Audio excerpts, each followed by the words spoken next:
हम ममता झा समस्त मिथिलावासी के गोर लागै छी। हनुमान जी के गीत गावे जा रहल छी। जय मिथिला, जय मैथिली, जय माँ जानकी।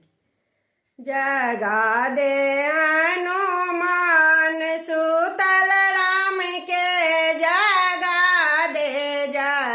दे हनुमान सुतल राम के, जगा दे कथी के चौरा में कथी निशान, कथी के चौरा में कथी निशान, कथी ऊपर नाचै छथि वीर हनुमान। जगा दे हनुमान सुतल राम के, जगा दे हनुमान सुतल राम के, जगा दे माटी के चौरा में तुलसी निशान, माटी के चौरा में तुलसी निशान, ध्वजा ऊपर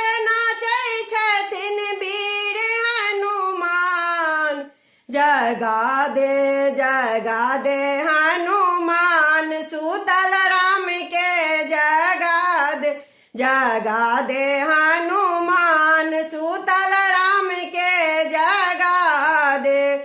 की खेती तुलसी की खेत राम, की खेती तुलसी की खेत राम, की खेत मोरा वीर हनुमान। जगा दे हनुमान सुतल राम के, जगा दे हनुमान सुतल राम के, जगा दे।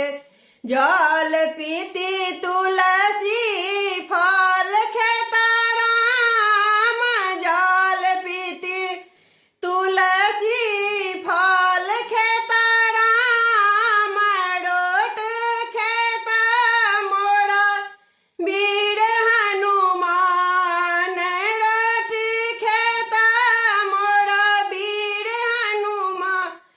जगा दे हनुमान सुतल राम के, जगा दे हनुमान सुतल राम के, जगा दे हनुमान सुतल राम के, जगा दे।